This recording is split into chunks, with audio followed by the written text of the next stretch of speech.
in terms of virtual and technology and embracing that. I'm learning how to embrace technology myself because that's how I stay connected to my social groups, my friendships, families, and my professional organizations. So can definitely have an effect on anxiety. I'll admit the first probably 3 to 4 weeks of this pandemic, I felt my anxiety significantly increase.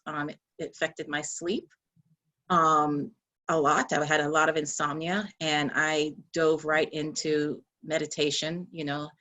I knew that was going to be I used a lot of sleep meditation exercises and started going back to my healthy coping skills that I've had in my toolbox forever and ever. But definitely my anxiety increased at the beginning, March going into April. But I caught myself, I was aware of it, so. Mm-hmm.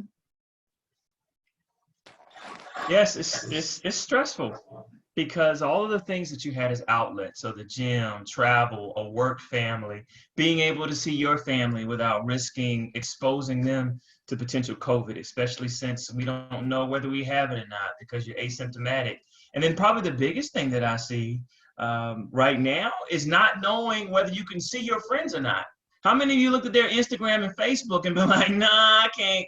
I see you at the hookah bar. I see you at church and they're not social distancing.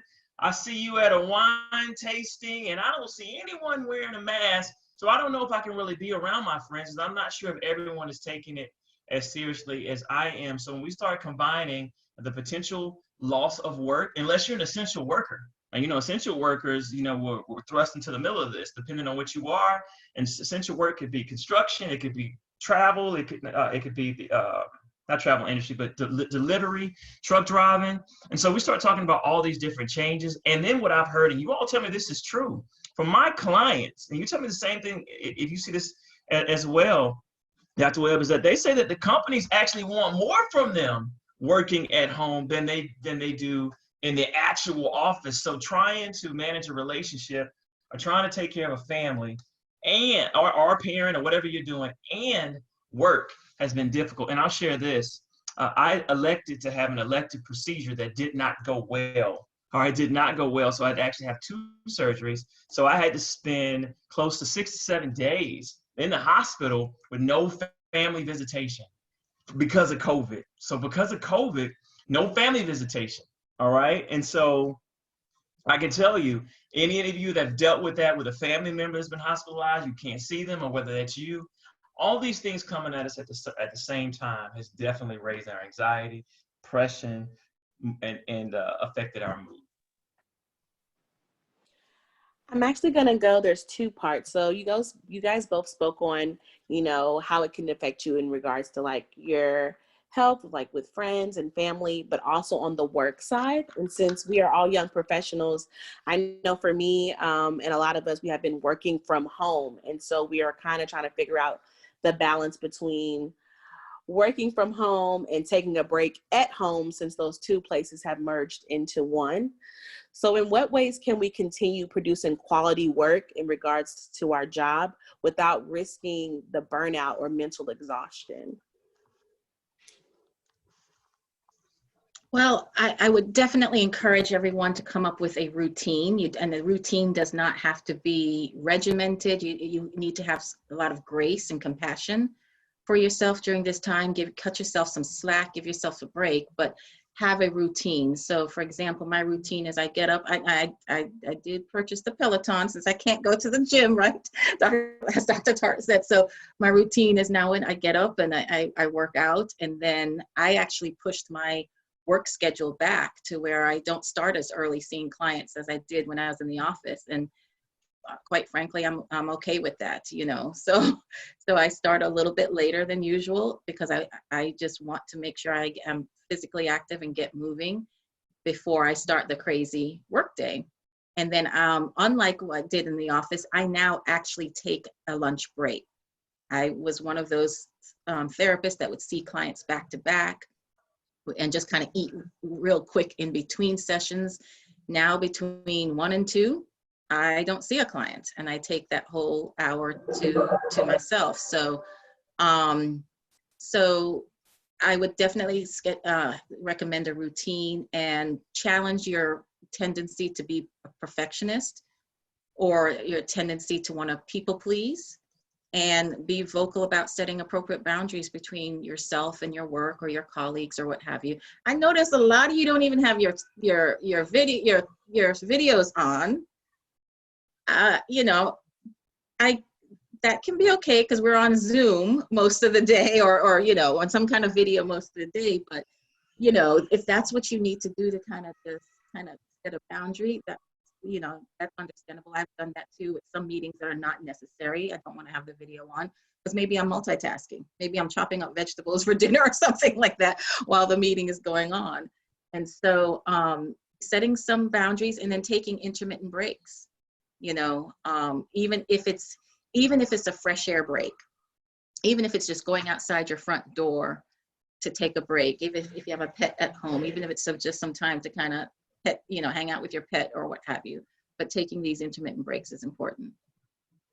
Right. And to add to that, once you have the structure, next what you'll need is something different to mix it up. What we need is creativity. So you have to mix it up. So one, remember, you have to pour from a full cup. All right. So in the Bible it says, "Thy cup runneth over." When it says "thy cup runneth over," that means you pour into your own cup. And when it overflows, that's what everyone else gets. So that means that you're dealing with more stress. That means that your self-care is going to have to be significantly higher. So you may have to wake up and go for a jog. You may have to wake up and go to the park to get some scenery since you're going to be home all day. You have to wake up and do something new. You maybe have to get the Peloton. I certainly have Peloton stock. I don't have Peloton. I have Peloton stock, and that's the argument on this. Hey, I saw that coming, and it's doing very well. So while Dr. Webb is in shape, yeah, my investments are in shape, but I do have an elliptical. All right, but it's just me and the music. I'm not connected to other people, so I do need to get with the Peloton. So do something different to connect. And that Peloton, that's why it's working, is because you get to connect with other people. You get to connect with friends. You get to have a challenge. It's something new to get that sense of thrill. But also know that early morning exercise makes you feel better. It produces endorphins, which is a pain reliever. And we also know that exercise is also an antidepressant. Number two, add excitement and some type of new experience to your day. I found working at home allows me to actually be able to multitask. Because I'm on Zoom, I now can multitask and work on different things. So I've opened up like a couple of new online businesses. Yes, I have. I've opened up a couple of new online businesses because I used to always be right in front of the client. And now I can tell you, seeing kids, they don't always want to meet for 50 minutes. You know, they don't always want to meet. Sometimes they can get it and then go, or sometimes people's connection doesn't work out, and so the session ends early, or whatever the case may be. And I've also found myself needing to take a break because I'm not able to walk into the lobby. I'm just sitting still, so I have to take time. So I found this time, and I challenge you all. Hey, while you're at home and you're not supervised, you're not micromanaged by the work culture, start working on your second business, your third business. Start doing those, still do the work, but add some excitement to your day. And then number three, we talked about it, change some scenery. You know, maybe one day you work upstairs, one day you work downstairs, or if you're in an apartment, maybe you work by one window, you work by another window. I would also say, if you trust other people and you all can be working pods, a lot of kids are doing this now. I'm here in City Decatur, and now they're having a lot of the kids working pods. And what the parents are doing is having the kids get COVID tested, or they're saying, look, we haven't been anywhere. We're not going anywhere. We think the chances of having COVID are pretty low, and working together to figure out what do we need to secure to make sure we all feel secure, whether we wear masks. And so they work in pods.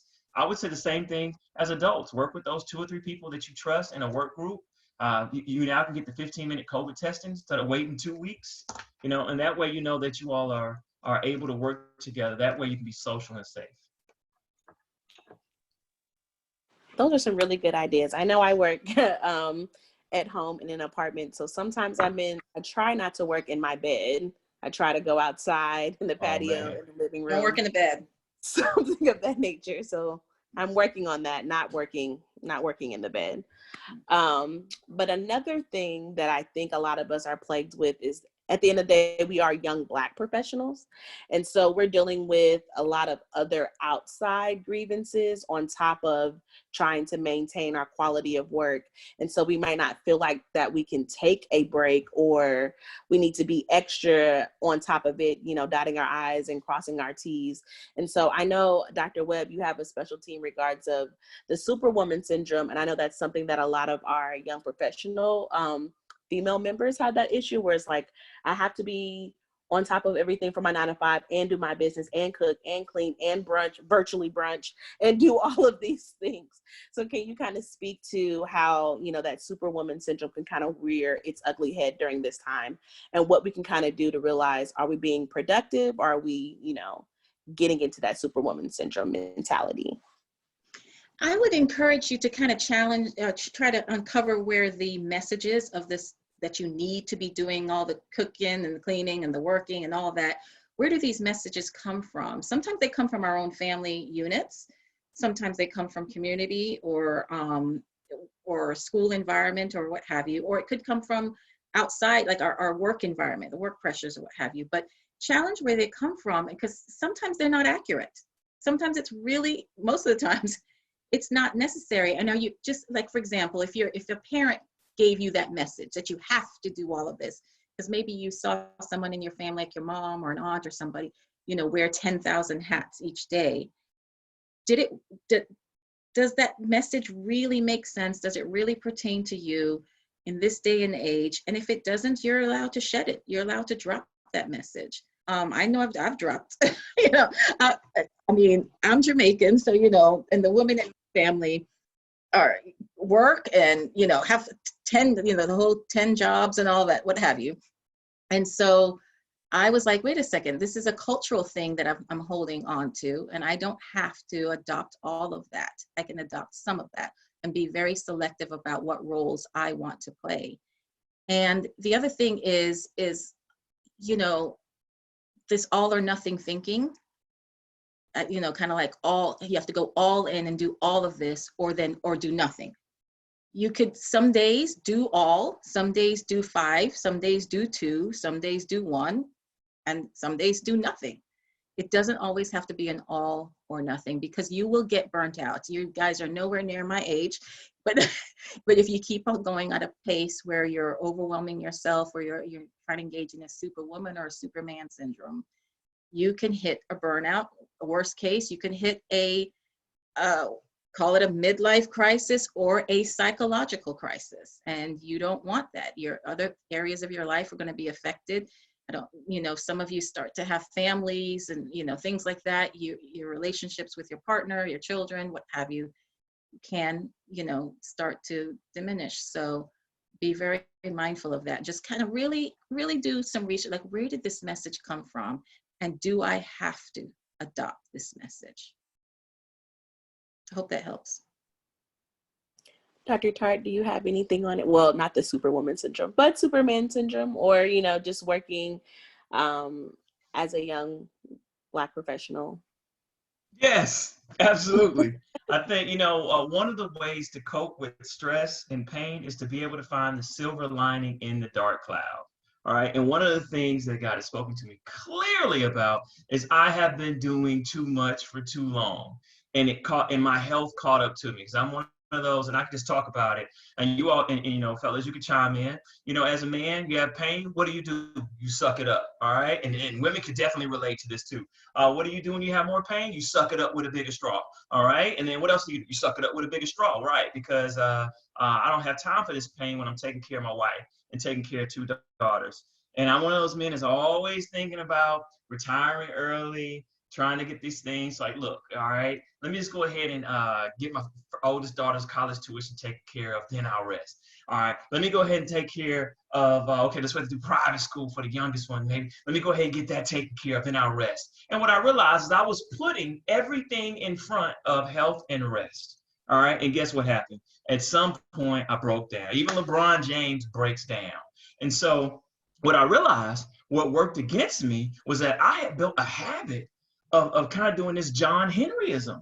All right, this John Henryism of I go hard, I work hard, I outwork everyone. You're not gonna outwork me, and I had some pride in that. And now I have a whole different mindset to work smarter, not harder. And so I want to propose to you something that came to me is that there's 3 currencies in life. I used to think it was just money, but now it's 3 currencies to me. There's money, there's peace of mind, and then there's time. I want all 3 at the same time. I want money, I want time, so I want to work the least amount of time that I want to. You know, if I want to go hard and work a 60-hour week because I'm working on something so that it can kind of turn over to something that can allow me to work 20 hours a week for the rest of my life, okay, so be it. And then I want peace of mind. I don't want to do anything that's going to cause me to be up at night. I don't want to day trade. I don't want to open up a restaurant where I have to be there and worry about employees. I don't want to do anything that's going to take away from my money, my time, and my peace of mind. You kind of slash overall health. So now what I've done through this is now I am reinventing myself and saying, all right, you know what? You had to take medical leave, and Dr. Webb will laugh at me. I had my laptop open. I was like, my body's broken, but my mind is fine. I can go ahead and build these websites and all this kind of stuff.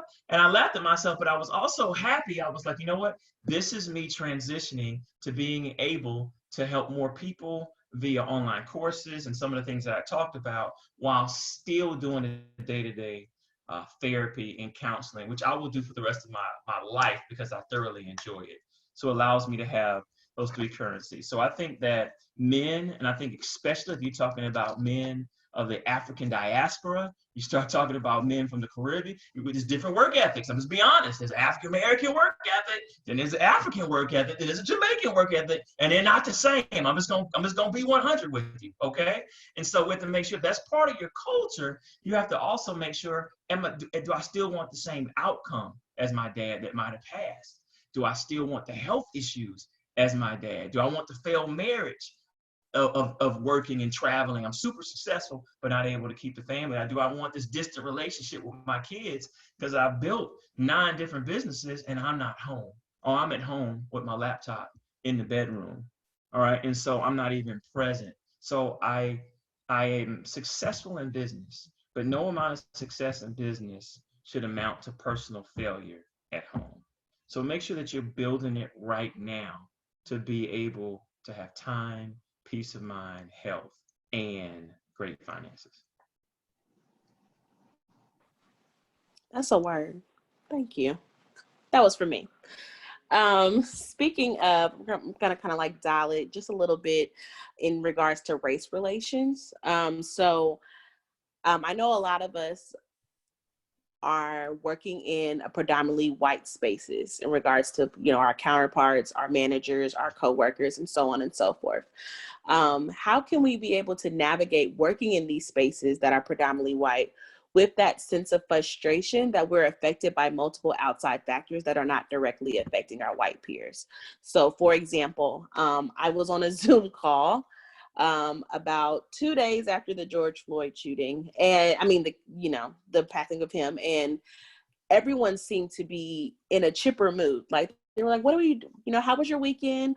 What are we doing next week? How's this? How's the cat? I just moved. And like me and 2 of my other team members who just so happened to be African-American as well, we were like, we can barely function. We don't even want to be in this meeting. We really want to burst out in tears or, cuss everybody out right now because you're talking about Starbucks and what you're doing this weekend, and we're still dealing with the trauma of that whole situation plus all of our workload as well.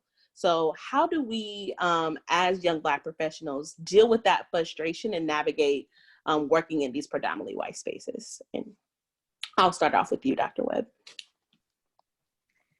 No, I hear you, and I remember exactly what Zoom call I was on, and I was the only Black person on the call with some colleagues in the eating disorder community right after George Floyd's murder.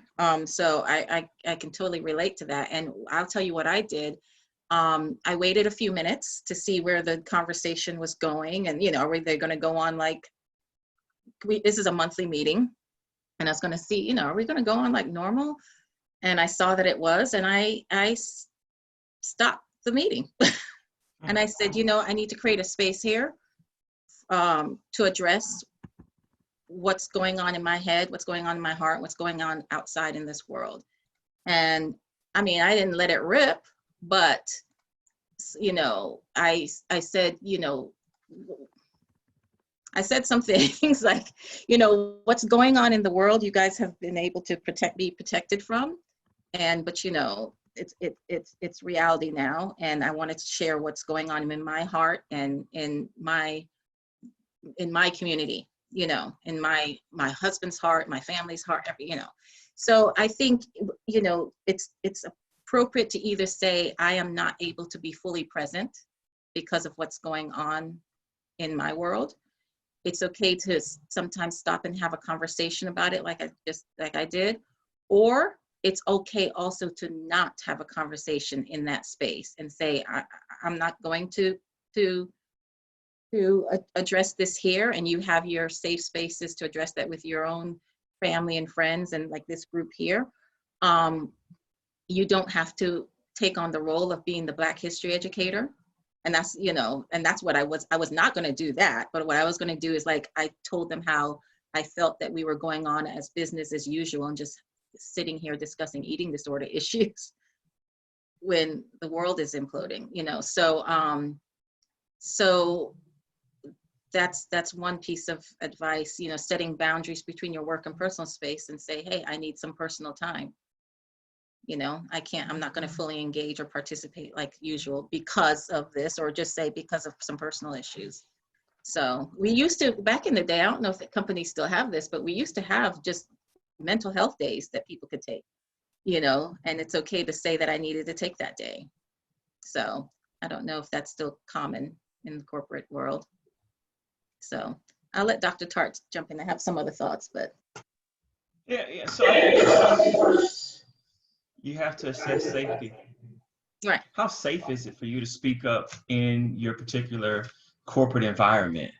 So first of all, assess safety. If it's not safe, don't say anything. If you know they're not interested, if it's a hostile work environment, you really need to be able to assess safety and figure out a way to pivot out of that particular, company when you can, because just sucking it up in a toxic environment is going to hurt your mental and physical health. Yeah, you will develop a tolerance for it, but remember, your body is going through all of these stresses, and there's no company, especially one that doesn't have your best interest, regardless of how much they're paying you, regardless of the benefits, regardless of the comforts, that is worth your peace of mind and worth your future or even your present health. Number two, this is what I saw from clients. Assess opportunity. This is an opportunity for you as an African American to talk about diversity at your company and to move up. Now I think you have to be crafty and skilled to be able to have that conversation. But if you've assessed safety and you see this as an opportunity, you have to figure out who's the go-to person in your company, whether it's your manager, whether it is some type of committee. A lot of companies put together these committees to talk about race relations. Why not speak up and say, hey, you know what?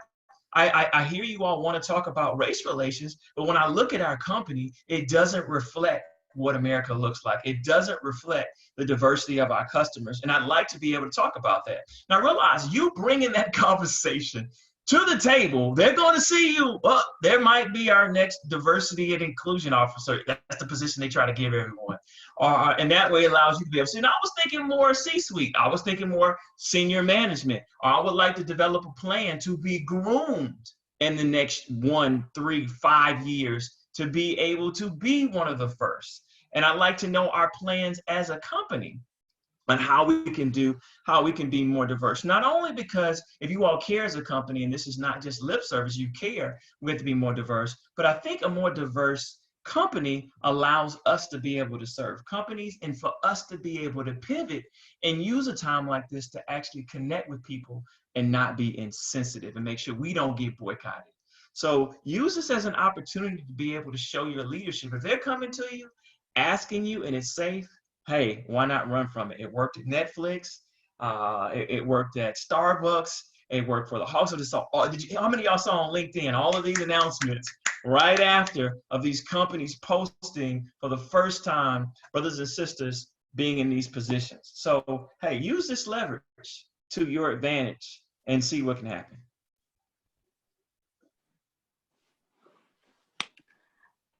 Okay, I'm gonna switch gears once more. So I know we talked about the top, COVID-19 is the reason why a lot of us are isolated and working from home. And, outside of just work and, racial injustice and things that are going on in our world, a lot of people are getting sick. A lot of their family members, they may have lost a family member, a friend, or a loved one due to the coronavirus.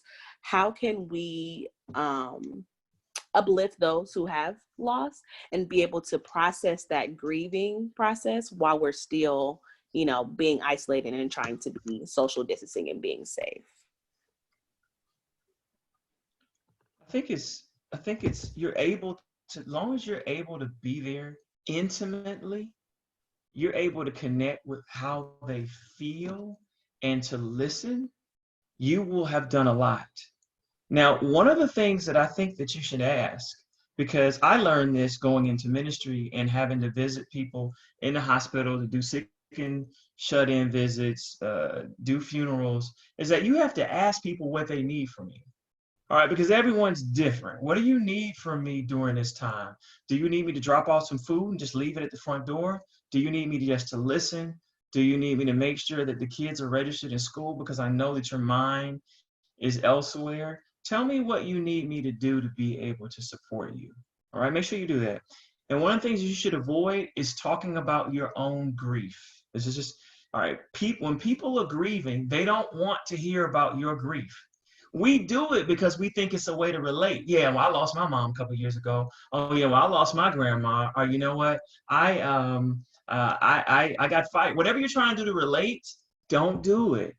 Because what we know is that when you talk to people, they really want you just to listen to them. And I get it. We're trying to relate. We're trying to connect. We're trying to let them know, I understand your pain, but really you don't. You don't know what it's like for them to personally lose their dad. You don't know what it's like for them to have been the person to expose their grandmother to COVID. You don't know what that's like, and you don't need to know what that's like. All you need to do is to be able to empathize. And a great picture of empathy is just to imagine someone's in a hole, all right? And all you do is just sit in the hole. You just get a chair and you sit in the hole with them. And you just sit there. And you say, I don't know what this is like, but anything I can do to support, please let me know. Just be there for them. Empathy is feeling what they feel from them communicating. Just trying to feel it from their perspective. All right.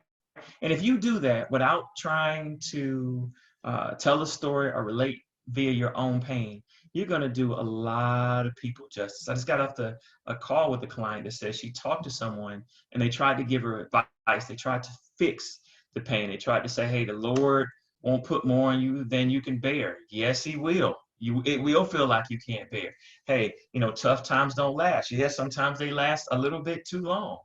Hey, everything happens for a reason. Well, explain to me the reason why I lost my child. I don't understand that reason. Explain to me why I lost my mom and she was in perfect health before this. No, don't do that. Don't try to fix it. That's us trying to fix. Just sit with it and empathize. And then also try to get them linked up with some type of resource. Try to get them linked up with some type of resource, either via grief counseling or group grief counseling. And I'll drop a link in the chat. I need to make sure that it's accurate for those of you that want to refer family members, because all of us are dealing with either a friend, a family member, or an associate that is somehow, especially of color, dealing with something COVID related. So I'll drop a link in the chat for you all as a resource.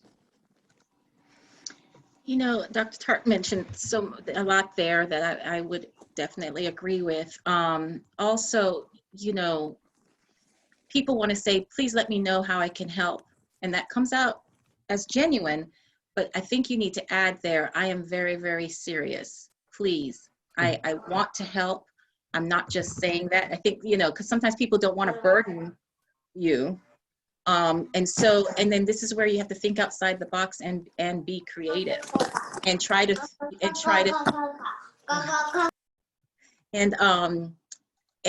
even if it's sending a handwritten note versus a text, or an email or or, you know, just a handwritten note saying, I am still here for you.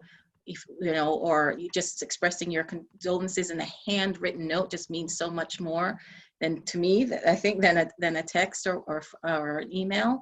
And showing up. And showing up could be literally just bringing a basket of stuff and leaving it at their door. So, you know, be socially distant or what have you, or saying, I am going to be in your area this weekend. I can stop by and we can just chat, you know, socially distanced in your driveway or what have you. So I know, I mean, I was one of those that was like freaked out at the beginning and didn't even want to see anybody anywhere at all, you know. But, you know, I now do more social, you know, like one-on-one or just maybe 3 or 4 people where we can social distance in the yard or what have you. So please don't isolate too much, especially when you want to connect with folks who are grieving right now. Try to connect. Thank you. I think those are really good pointers. I definitely wrote down a couple that I can do, especially the handwritten notes. I think that was a very, very, very good key.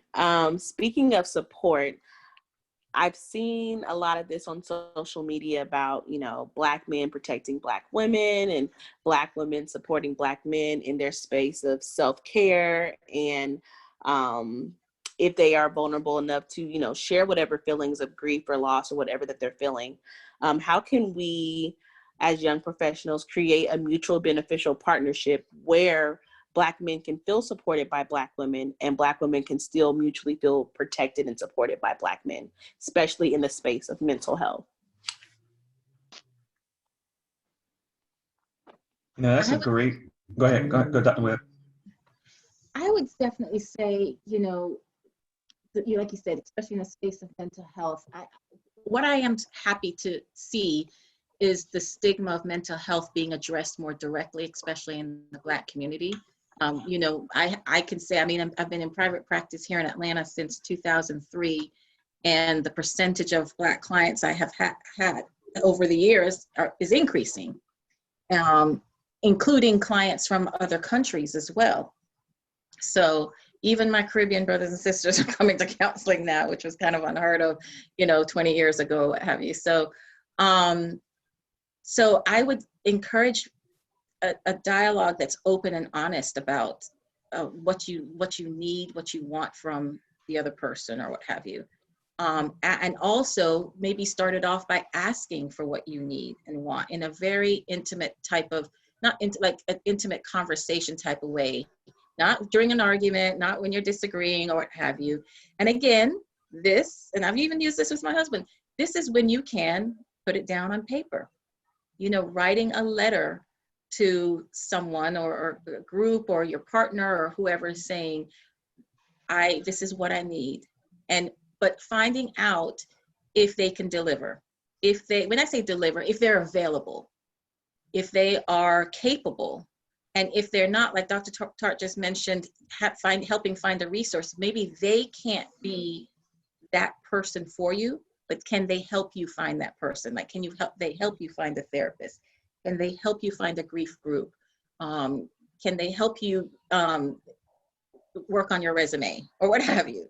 You know, and so being very open and honest about your feelings, mental health issues, what have you, stressors, what have you, I think is important, especially in our community. Yeah, I co-sign with that. I love to see dialogue. Now, I'm a very public person by nature, so I'm going to recommend something publicly, and then you can figure out how to modify it and do it privately, probably maybe within a private Zoom secure meeting. But I'd love to see someone. I was thinking if I was single, if I wanted to advance the dialogue, I would absolutely, put a post out there via video and saying, I'd love to be able to have an Instagram Live or a Facebook Live about what your top 3 to 5 needs are in a relationship, what you need from a partner, what you need from a spouse, what you need from a man. I'd love to tell you what I want and need from a woman, because it's probably not what you think, because we don't have a dialogue, and there's so much misinformation out there, and there are not a lot of men who dialogue about what their real needs are. And so I'd like to be able to dialogue, going live at 7, If y'all want to go live at 7 and talk about it, boom, boom, boom. Or if it's more intimate, here's how you bring it up. So say this is someone you're dating, or just a deep conversation with a friend of the opposite gender, and you just want to have some depth. Ask questions you want them to ask you. All right. What are your top 3 surprise needs that people probably miss when it comes to being a romantic partner? All right. What are 3 that might surprise people when it comes to needs that people probably would not guess? What 3 needs are non-stereotypical, would you say? There's some stereotypical needs when it comes to a way to a man's heart is through his stomach, and men need physical touch and so on. Are those true or not true for you? You know, as a woman, you know, how much leadership versus independence do you need and strive for in a relationship? What's the right balance for an ideal spouse, for your future spouse? How much independence versus leadership do you need? When we talk about submission, is that a word that's a positive or a negative to you? And do you have this idea of submission, or do you have an idea of teamwork? And what does teamwork look like for you in a relationship?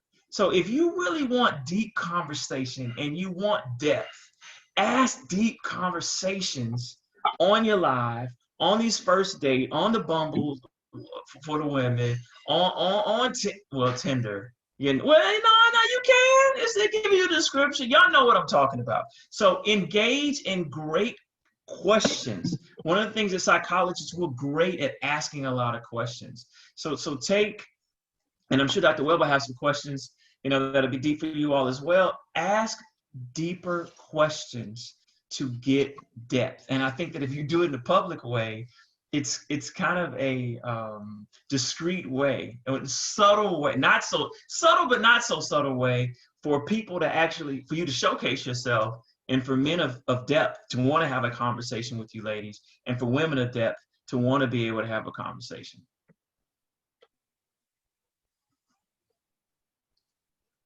Oh, I'm taking that technique. Ask questions that I want to be asked. So I will be taking that. Yeah. I wrote that down.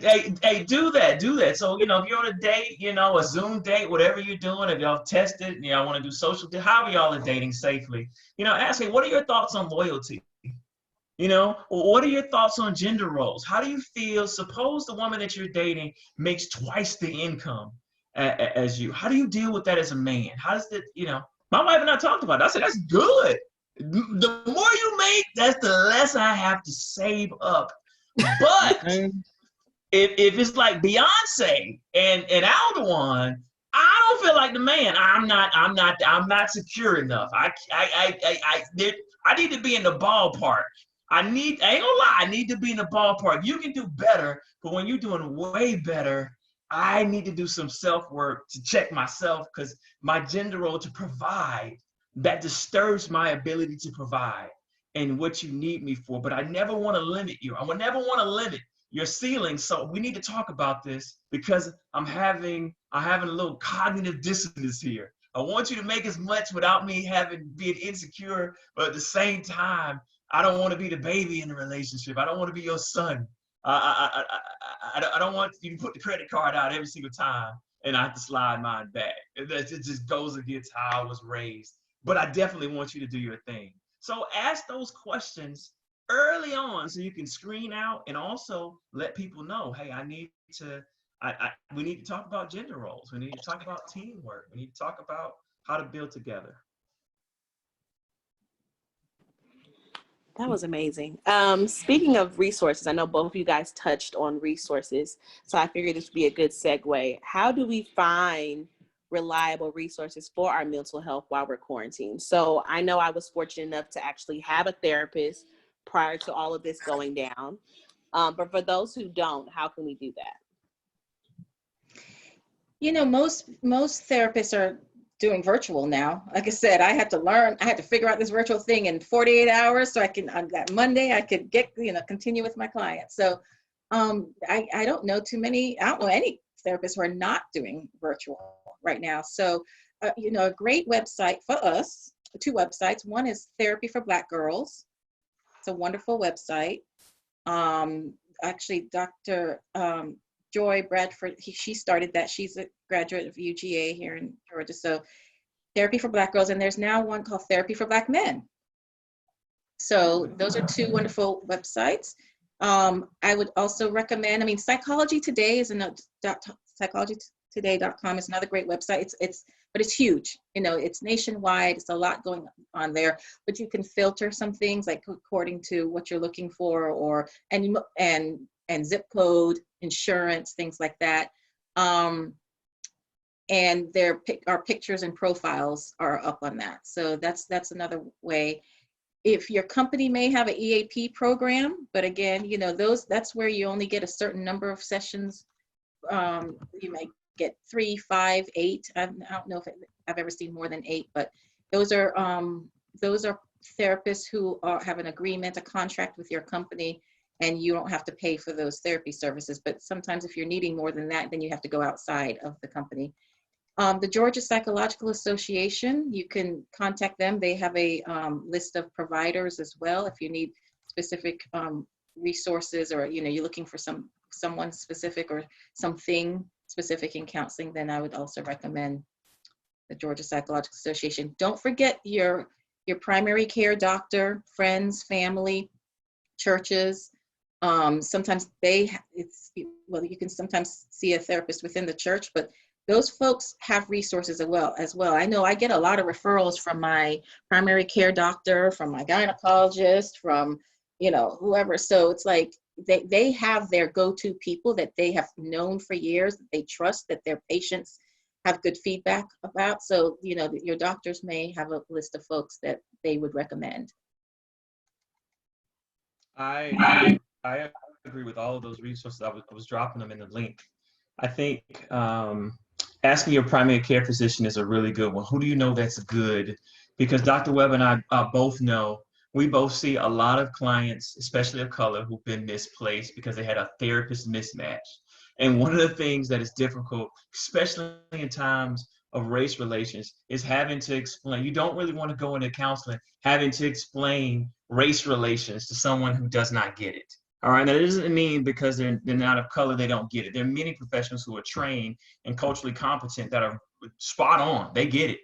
They're aware of their different ethnicity, and they don't let that lead, or they're able to talk about it. So I like those recommendations. And then go ahead, if you're not, you know, when we talk about mental health stigma, I just don't get it. I just don't get it. But realize I was trained in California, and California is a psychology hotbed, but I'm from Georgia. Why would you not want to go into counseling where, like Dr. Webb said, with telehealth, a lot of them are covering copays, and you can see any professional in the country right now. I have clients from all over. They relaxed the rules, you know, for a short time. So if you can get a specialist that specializes in something specific, you might be able to find a therapist who focuses in trauma in childhood, and that might be their primary research area, and they might be in Texas. All right. So I would ask around and then drop, hey, who do you know that's a really good therapist? Word of mouth.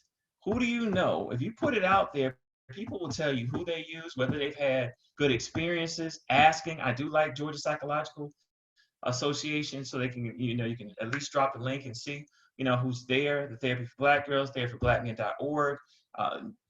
I like those, but I think the primary care physician is a good one because they're used to referring people that they know.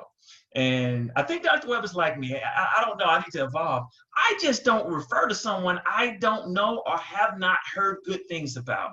Now, I may not have met him, but my client said, hey, I went. It was a great experience, but I need to pivot to do this. Or, hey, my husband is seeing this, and she's great, and he loves her. And I've heard that name over and over again, and I check their website out, and I look at the reviews, and, you know, I see how they're trained. Hey, word of mouth, because I'm afraid of referring you someone, and it's not a competent fit. It's not, you can't really guarantee fit all the time, but if they're not competent, and I thought that they were. So just ask around, and eventually you should be able to get to a really great provider. Accessing mental health, remember, and I think there's a stigma about what it is, especially when we start doing couples counseling, or, you know, we're not here to judge. You get a judgment-free zone. from a professional who is trained. Dr. Webb and I are not motivational speakers. We're not life coaches. We're not influencers on the web. Our job is to actually assess and treat your symptoms. If we can't do it, we will refer you to someone who can. And so when you start talking about alleviating anxiety, depression, this term I created called underliving, where I'm seeing a lot of people that feel like they're underliving. They feel like they should be here, but they're here for a variety of reasons, whether it's giving all their time to family, getting caught up in toxic relationships, being afraid to be be assertive, whatever it is. You have a trained professional with years of experience who's based on outcomes to give you 50 minutes to an hour or 45, however it's set up, to help you week to week. That's a luxury. People in California treat this as a luxury. And so I think that you having that idea and realize, and it's confidential, you don't have to worry about them saying anything about you, no judgment. It's just the absolute no-brainer to me. I just don't get why people are not doing it. That's why I said in part of my bio that everybody should be doing this, not just when you're in crisis, not just when stuff's hitting the fan, it's just as a, like you said, as a out in California, would you say, Dr. Tartt, that it's just a part of life. It's therapy. It's a part of life. I think even in countries, I think I've heard that in South America, like folks in Argentina, what have you, you just go to therapy, just go. No stigma. I can tell you this week, and then I'll defer back to Dr. Webb. This week, had to talk to 2 clients about suicide. And I've had a client within the last 2 years commit suicide. All the clients of mine who have committed suicide have been men. They have been men. And they either came in too late, or they had this toxic shame, or they felt like some type of burden to their family, or they let their depressive symptoms get so bad. By the time they came in, they were so severe. So severe. So just this week, I've had to walk 2 clients through the death of friends that they spoke to 24 hours to 48 hours before they killed themselves. And they were like, I just don't understand. When I asked him if he was good, he said everything was fine. And he's just happy-go-lucky. And then he's gone. I don't understand it. And so that's something that's toxic masculinity that is not masculine or even strong. If we're talking culturally, that is not strong. Or even if I talk in the church community, that it's a sin to not be blessed and highly favored all the time. It's like you don't believe in God. All right. But last I checked, Luke was a physician. Last I checked, Jesus agonized in the Garden of Gethsemane.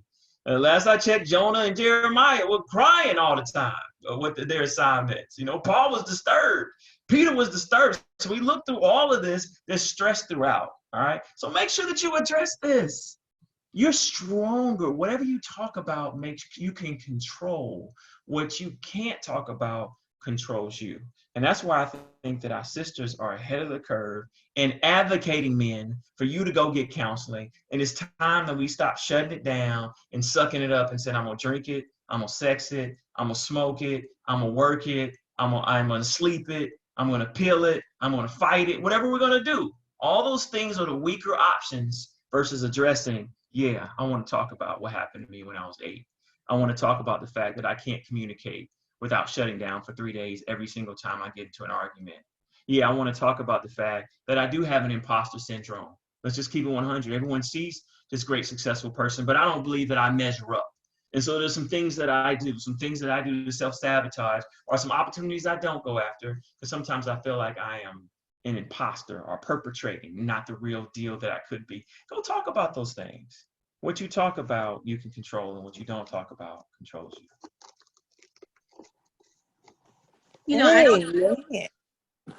Go ahead, Dr. Webb.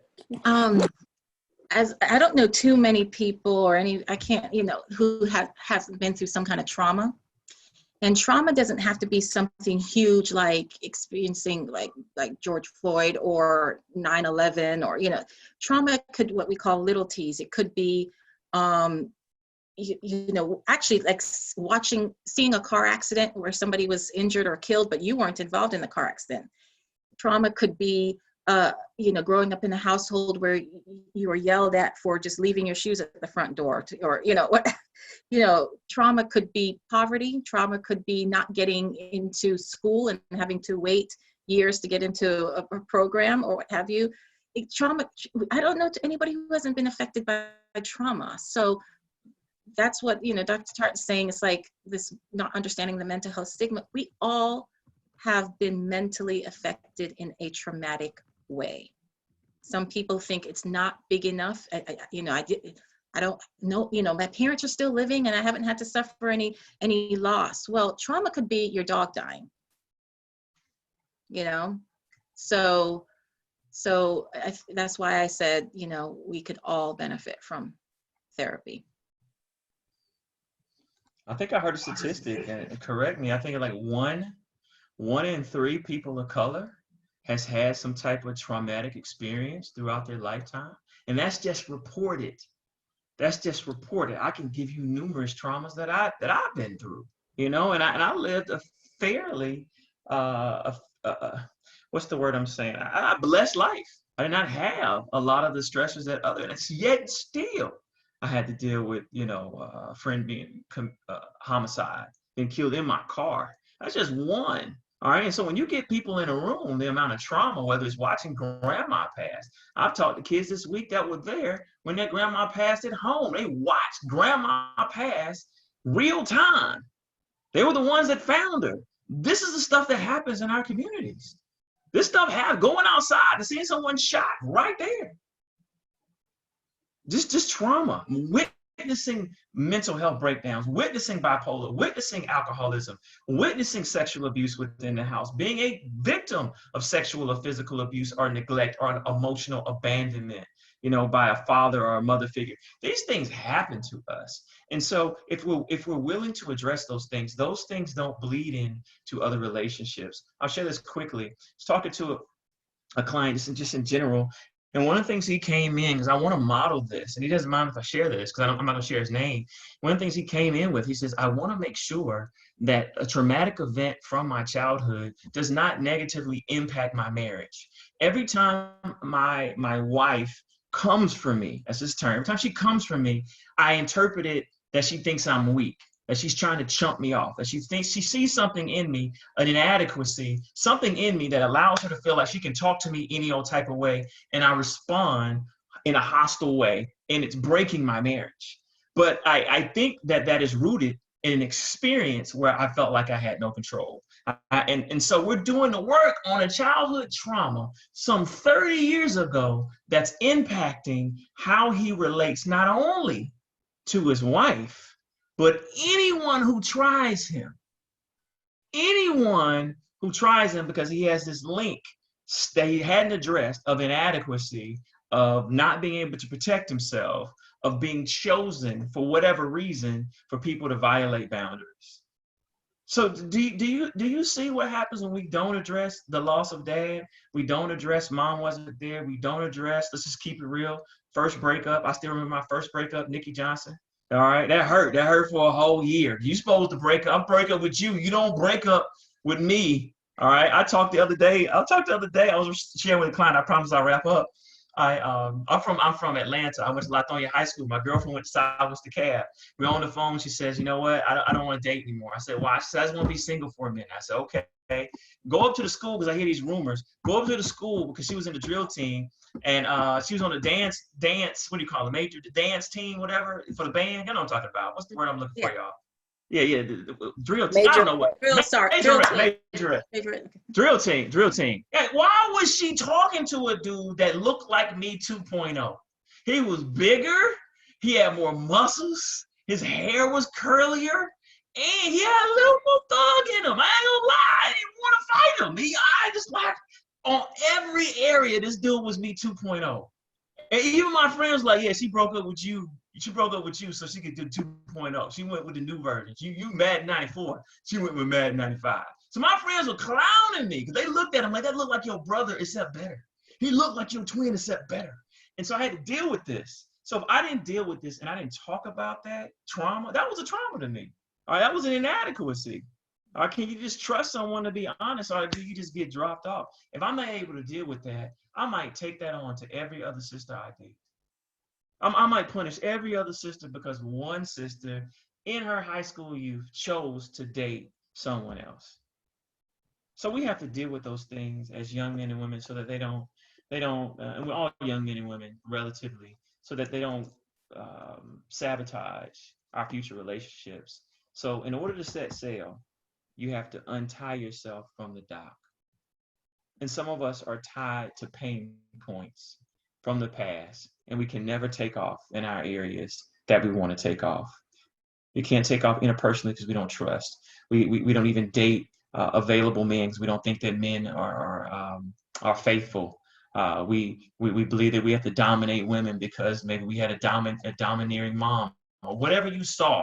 I don't know. Whatever those traumas are, make sure you deal with them so that you're free to set sail and have loving, healthy relationships that are based real time with your partner, and you can bring a better, healthier, more whole person to the relationship.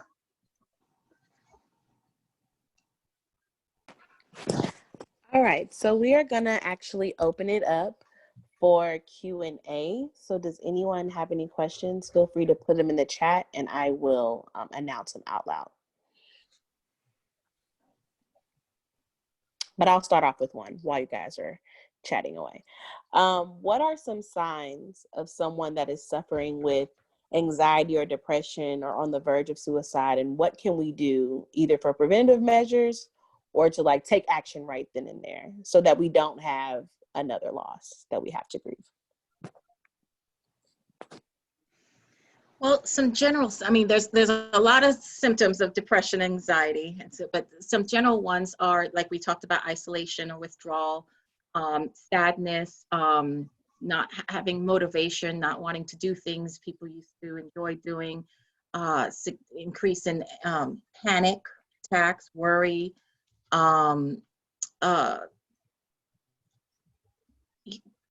even talks of I'm not, worthlessness or helplessness or hopelessness. Also inappropriate guilt, like a lot of, I'm so sorry, I'm not, I'll do better, I'm not good, I know it's me, and all that kind of, so the inappropriate guilt. So again, panic behaviors, anxiety, as I mentioned. And what can you do? There's a fine line between being there for the person and being their therapist. So, you gotta, because like Dr. Tartt mentioned, it's like some clients that he spoke to today or this week, it's like their friend was fine and then their friend was gone, So if you can't get to a therapist because it's the weekend or whatever, you've got to call suicide hotlines. You got to call 911 if needed, if they are real, if they have available a means and a plan. Like if folks are talking about, I have these pills, I have all these pills stacked up from my last surgery or from anxiety medications, whatever. I'll just take those. You got to err on the side of caution, and if needed, call 911, go to their home, call a relative, call somebody very close to, what have you, because it better be safe than sorry. There also, you just here in Atlanta, there's psychiatric hospitals, like here in the Smyrna area, there's Ridgeview Institute. In the Dunwoody area, there's Peachford Hospital. So I've had to admit a close friend to Peachford Hospital before. She was pissed at me for years, but now we're back together. She realized what I did was the right thing. And I didn't admit her as a psychologist, because I don't have admitting privilege as a psychologist, as a friend. I reached out to her brother and her brother got to her house in time and took her to Peachford Hospital. She was pissed at me for a long time, but I don't care. She actually saved her life and her kids, because she was threatening to kill herself and kill her children. So don't, just got to figure out when it's time for the professionals to step in. Dr. Tartt? Yeah, no, I agree. To add to that, because she covered the whole gamut. Look for a sense of burden. Look for a sense of burden, especially if we're talking about males, where they feel either a toxic sense of shame about something that's happened, or a burden, like they feel like they're a burden to their family. And look out for helpers. Look out for helpers who feel like they can't go to anyone. They feel like they're the helper. You say check on your strong friend. If you notice that your strong friend behavior has changed, don't assume that he or she can just cowboy cowgirl up. Don't do that. Assume that they are affected and they might need more ushering towards counseling, because I can tell you, Dr. Webb and I are probably somewhat resistant to getting help sometimes, because I fix people, you don't fix me. I mean, my wife, I'll just be honest with y'all. My wife and mother sent my brother over here because they just, this is probably TMI, but they're convinced I need to get a colonoscopy based on everything that I've been going through. And I was like, look, enough is enough. I know my body. I think that y'all are going overboard. And they were like, well, let me tell you this. If you keep losing weight, because y'all saw the picture before and y'all see now, if you keep losing weight, if you lose another 2 pounds or another 3 pounds in the next week, will you call? And I said, yes. But if I gain, which I have, if I gain weight, will y'all relax? But what I'm saying is sometimes as a family, you have to make sure that you don't avoid. It's called necessary conflict. Here's why briefly. People can't see themselves. And when you enable and you don't say, hey, you don't look the same. Hey, you're not acting the same. You don't seem like yourself. People don't know that you see it, so they feel like they're okay. Hey, I noticed you came on the Zoom call the last 2 weeks and you haven't done your hair. And you always well-crossed. You always, that's not like you. Is something going on. And I think the last thing to get people to go in, to counseling is to say, I'll make the call with you. I'll make it for you. I'll take away all the hoops. I'll find out your insurance. I'll go on these links. I'll do the legwork to make sure that it's a fit if I can, to do some research. And I will try to link you with someone. I'm not saying there's anything wrong with you. It would just make me feel better if you had a place. Make their stress the problem, not them.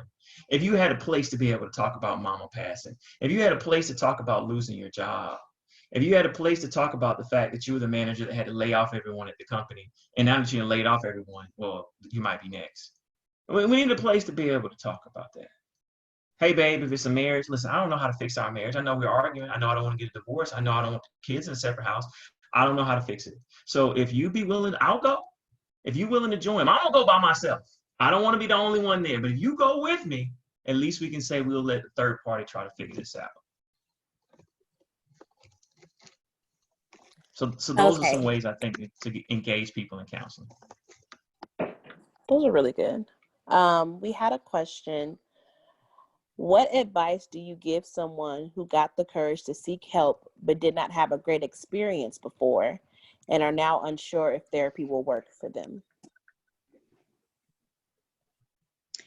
Yeah, therapy does have to be a good fit. So I understand that it may not work, maybe because it wasn't a good fit, or the therapist style, or the client wasn't ready, the client wasn't open and willing, didn't ask questions, or actually even didn't even speak up and say, well, no, this is what I'm here for, this is what I need from therapy.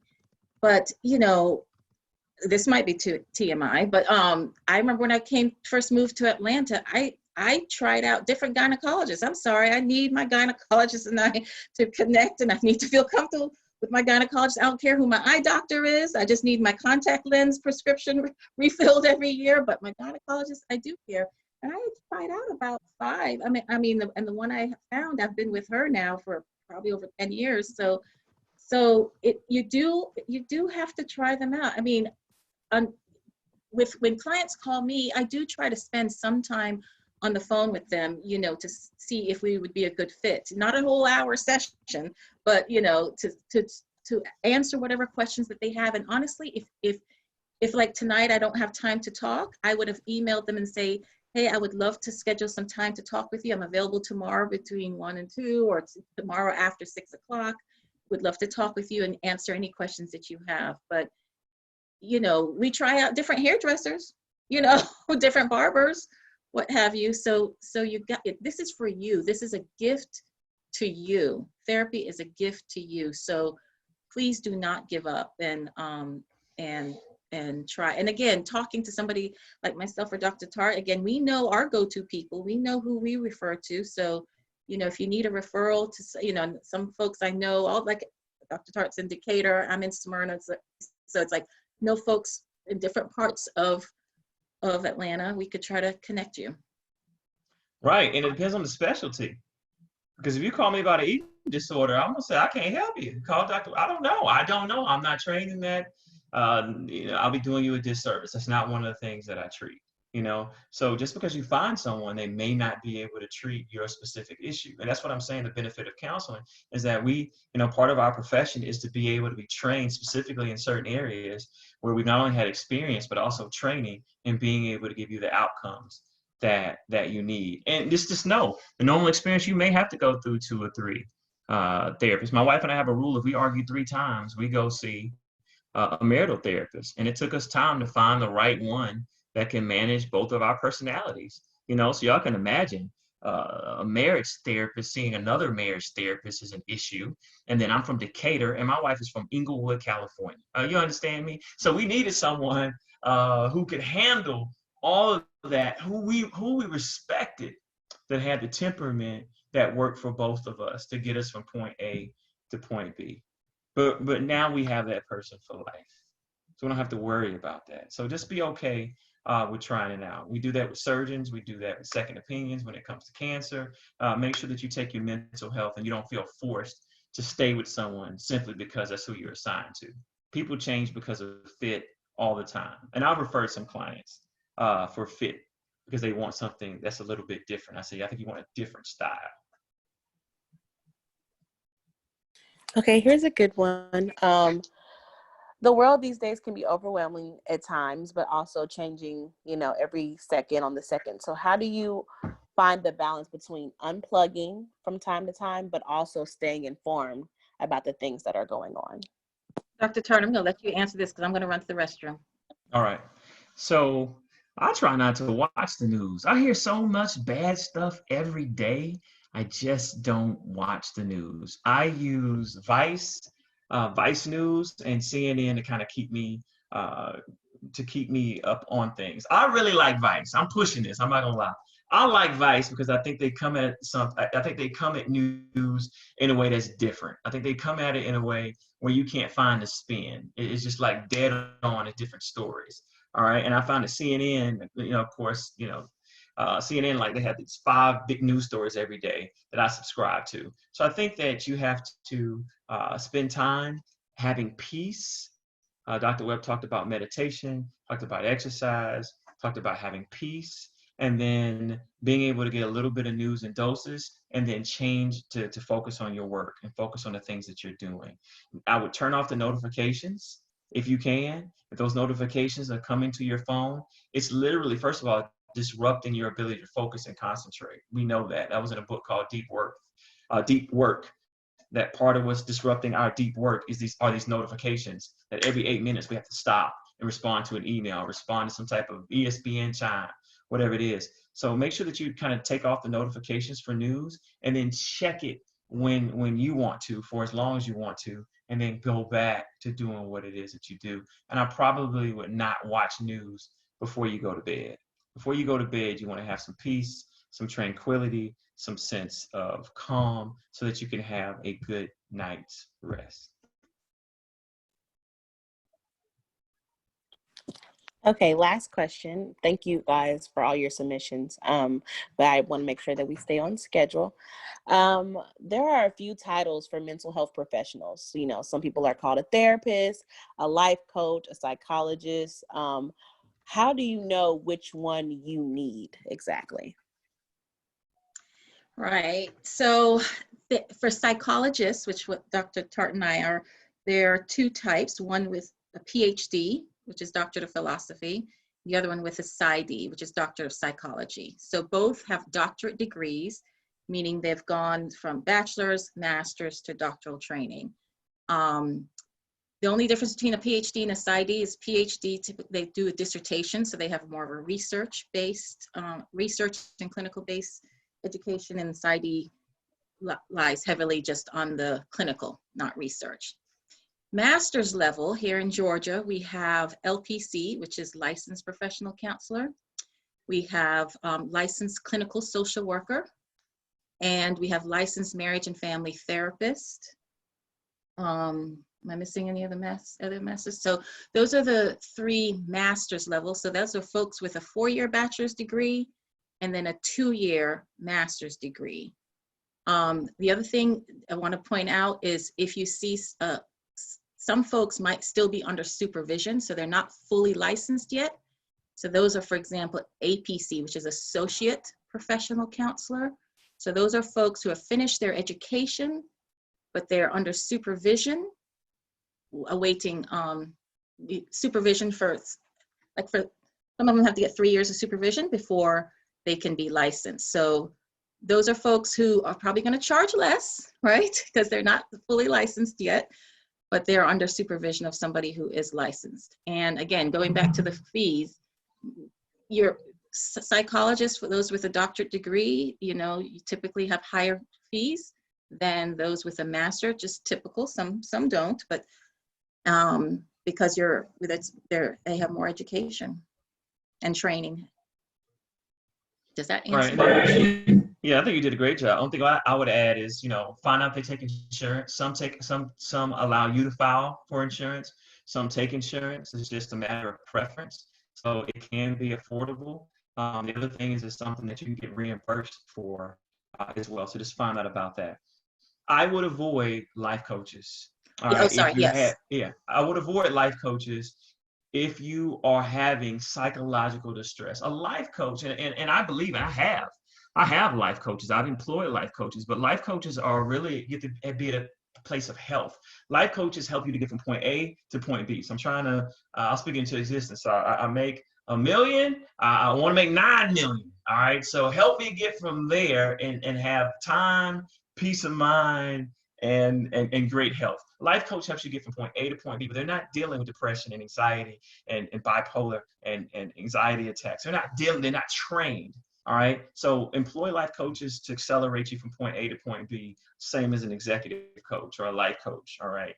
Or a health coach. But when we're talking about these issues, they need to have psychological training. And probably my bias, because I'm comparing the young me to now me, I'm going to go with experience. I'm going to go with maybe ratings or experience. All right. Now, sometimes I don't like the ratings, because sometimes when you confront, my style is very confrontational at times. And when sometimes you confront people, they will give you a negative rate, but it is what it is. So I would absolutely look at experience.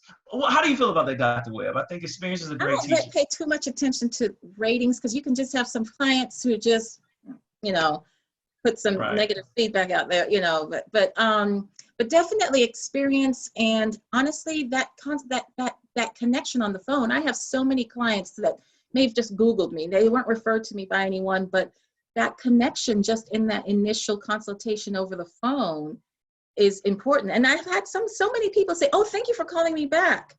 I'm like, what do you mean? Some people don't call them back, and that's just crazy to me. So, that connection on the phone. But if you can't get a referral, if no one knows of anyone for you, but I would go with the experience. I mean, thank goodness now Dr. Tartt and I have a lot of experience behind us. We were new at some point, but now we have a lot of experience. The specialty area is important. I saw somebody put in the chat earlier that they had several consultations with different providers before selecting a therapist. And that's what you should do. Call around. Right. Yeah. And when we did mention psychiatrists, all right. So there's psychiatrists that also do talk therapy. All right. And then there's also Christian counselors. There's an American Association of Christian Counselors, and they usually have the same training. They would just come from a faith base, but you still need to make sure that they have the clinical training. All right. Now, if you want spiritual counseling, that's one thing. You can go to your pastor, but make sure that if you're talking about psychological marital issues, I'm trying to pick the main two that people go to pastors for, that they have training, clinical training. So we're talking about someone who has a degree, social work, psychology, MFT, like Dr. Webb said, and they have a degree in divinity. But I would avoid the pastor for marital issues, who have not had some type of training. Many of them are getting Gottman training because the need is high and they want to have greater efficacy, but ask about their training. So I would avoid life coaches, and I would avoid, and I'm in the ministry, avoid ministers when it comes to psychological and marital issues. They just don't have the training to give you good efficacy. Marital work is extremely difficult. It takes a lot of training, and it's very difficult to do. All right. So make sure you go to someone that has that particular training. All right. So Dr. Webb and Dr. Tartt, I would like to sincerely thank you both for being here. I will say that I personally, but I know that our young professionals have truly appreciated your transparency, but also your authenticity. Your passion is very clear, and I think it really adds a lot of credibility to everything that you're saying, because this is not always comfortable, but knowing that this is something that you care about goes a long way. On behalf of the Urban League of Greater Atlanta Young Professionals, we thank you. We thank you for helping us to start the journey of finding peace in this pandemic. Sometimes just opening the door is the release of pressure that a lot of us need to start that journey. So thank you so much. And before we wrap up, there have been a lot of questions about if you both are taking new clients. So if you are, feel free to put it in the chat. Clearly, a lot of people are interested in taking that next step with you. But again, thank you so much for your presence here and for adding to the conversation. So with that, we will just wrap up with a few updates. So I will turn it over to Vice President. Can I tell them about one resource? I know Dr. Webb will want to. All right, so I'm always taking clients, but I'm not now because I'm just coming back from medical leave. So I have to catch up with my clients. Okay, but if you need a referral, you call me, but then I can send you a referral. But I am helping out people who are seriously dating towards marriage, engaged, or married. There's a series I'm doing called Better Husband, Better Wife. All right, it is training classes, online training classes for couples who simply want to have better communication, better conflict resolution skills, want better teamwork, better intimacy, all right, better connection, because it's easy for you to be in a roommate situation, as it's very easy for that to happen. So if you want that, I want to refer you to betterhusbandbetterwife.com, and I'm dropping that link in the chat.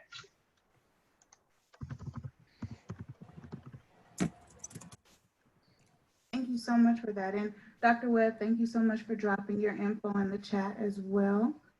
VP Marshall, I'll turn it over to you for any chapter updates.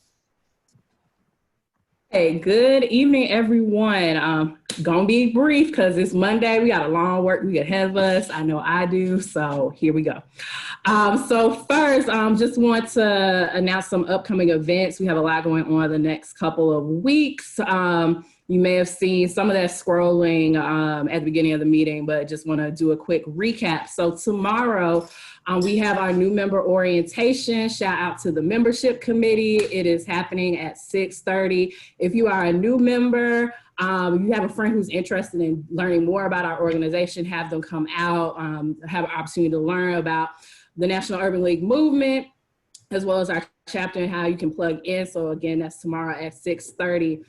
This Friday, as part of National Black Voting Day, we have Census School 2020 in partnership with the Agenda for Young Georgians. That is starting at 6:30 p.m., hosted by our amazing advocacy committee. So come out and learn about some civics education happening here in Georgia, how you can plug into getting people to register to vote. Also, don't forget to complete the census by the end of this month on the 30th. Next Wednesday on the 23rd, we are having Wine Down Wednesday. It will feature food on your own because we are at the house. So we will not be sending you Uber Eats, so have your food ready. We're gonna play some games. Also gonna have some drink demonstrations from Megan Miguel of Tasteful Gatherings. Shout out to Social and Cultural. See you next Wednesday. On the 26th, we have a community service event. special delivery. We're partnering with Meals on Wheels to deliver some meals to our seniors. So make sure you come on out. It will be social distancing. Drive your own car, carpool, wear your mask. Let's give back to the community. And then lastly, on the 27th, we have our members only book club. Again, shout out to the membership committee. I believe the book is The Vanishing Half. So you still have a little bit of time to read the book, come out and discuss with your fellow YPs. Also want to say, save the date for our committee meetings that take place the first 2 weeks of every month. We ain't gonna be able to keep doing all these events by ourselves, so make sure you bring yourselves, join a committee, plug into the movement. And lastly, log your hours. You know, I have to say it every time, log your hours, log your hours. It takes 2 seconds. Thank you, make my life easier. Again, have a great evening.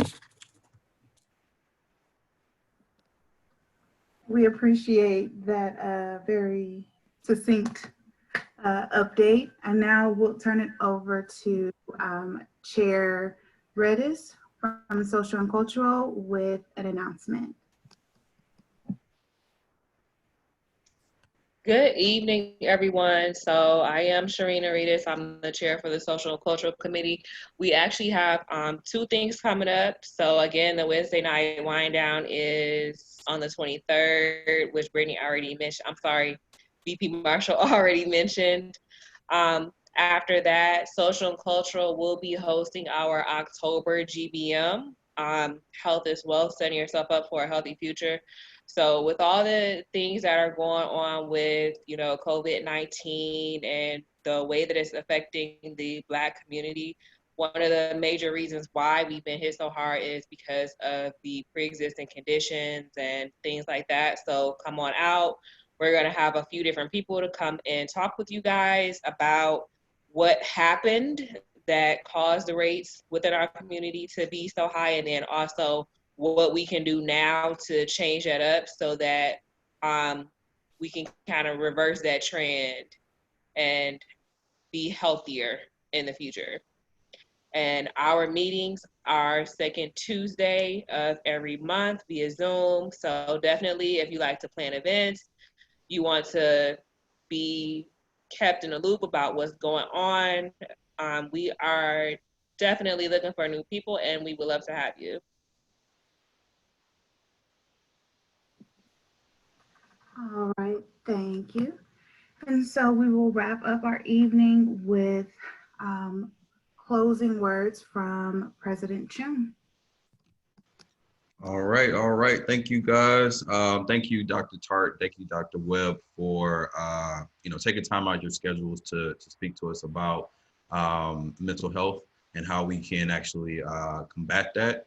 I don't want to take up too much of anybody else's time. Really want to give a shout out to PPD committee for putting this on. I think it was very much needed. So thank you, Kyrie. And thank you, PPD, for putting that together. Thank you to the ELT for supporting. Thank you to everyone that attended. And I'd like to give a special shout out to President Morrison from the Urban League of Broward County Young Professionals. Appreciate you, you coming out and supporting. Mighty South is always out to support each other, so really appreciate that. A few things that I took notes on that I wanted to just reiterate. Self-care is a big deal. Make sure you guys are doing some things to take care of yourselves physically and mentally. I know for myself, a friend of mine had 2 bicycles. I asked her if I could have the other one, and she gave it to me. So I'm gonna start doing some bike riding around my community, just to take a break from work throughout the day. And also, to an extent, just to, get back into working out as well. Dr. Tartt mentioned the creating revenue streams to create some excitement in your life. Definitely look to do that. There are a lot of different things that you could probably look in to do, investing in stocks and, stock market. If you don't really know about stocks, definitely start doing research on that just to, become more educated on that. You mentioned Peloton. I bought some probably about 3 weeks ago, and it's going out very, very well. For the ladies, Dr. Webb mentioned, we talked about the super woman syndrome. There are a lot of things that don't apply to you as far as what society says that you should be doing as a woman, especially when you think about our Black sisters here.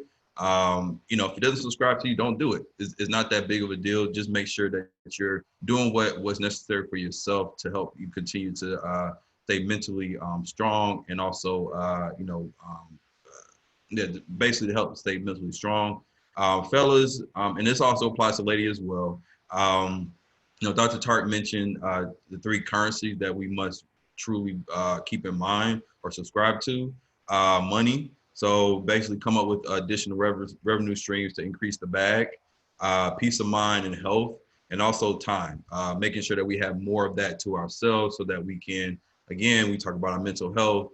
We have the ability to step away from things when it's not conducive to our growth overall. Last thing is resources. So, therapy for Black girls, therapy for Black men. Remember that your job should have the EAP, so you can utilize that for, I think, up to 8 free therapy sessions. And then also just look at your, go to a primary care doctor in regards to suggestions as well. So definitely great information. Again, I appreciate Dr. Tartt and Dr. Webb for attending. I know VP Marshall mentioned earlier in regards to a couple of things that are coming up for our organization. Again, I'm just going to reiterate National Black Voter Day on September 18th. This is part of the Reclaim Your Vote campaign that the National Urban League is doing in conjunction with BET and a couple of other civil rights organizations. So make sure that you are registered to vote. If you aren't sure, just go on to the Secretary of State website just to make sure. Definitely talk to your friends and family and make sure that they're registered to vote, and also encourage them to go vote as well. Early voting is a great option, and we talk about the ballot as well, but early voting is a great option to ensure that we decrease the amount of lines that's going to, or the wait time that's going to happen on election day. Another big thing, we talk about the census. September 3rd right now is the last day to do your census. Georgia is probably I think is the second to last state as far as percentage of representation of people who are actually filling out the census. We need everybody to fill out the census. It says that Georgia could end up losing about $75 million annual federal health care, job training, education funding, even if there's just 1% less that fill out the census over 10 years ago, right? So make sure that you fill out your census. Talk to your friends, talk to your family, and do what's necessary to make sure that we are counted. Because if we aren't, then for the next 10 years, there's going to be a shortage in funding to help make sure that us as a community is being supported. As we depart, remember that you guys are all part of a greater movement which strives to create a more equitable community and country. So make sure to find your place to make a difference within this chapter, whether it is with PPD, whether you want to help fund development, raise funds for the organization because you're about that coin, our innovation technology committee because you are a techie, or want to learn how to do certain technology related things. If it's advocacy with you have inclination for policy and community service, or community service because you have a heart to serve, there's really no excuse to not make an impact where you are greatly needed. We desperately need you guys to help support this organization so that we can support our community. Remember the wise words I said earlier today. We are created for community and fashioned for fellowship, but I might also add selected for service. So again, I appreciate everybody for attending. Thank you guys. Have a good evening.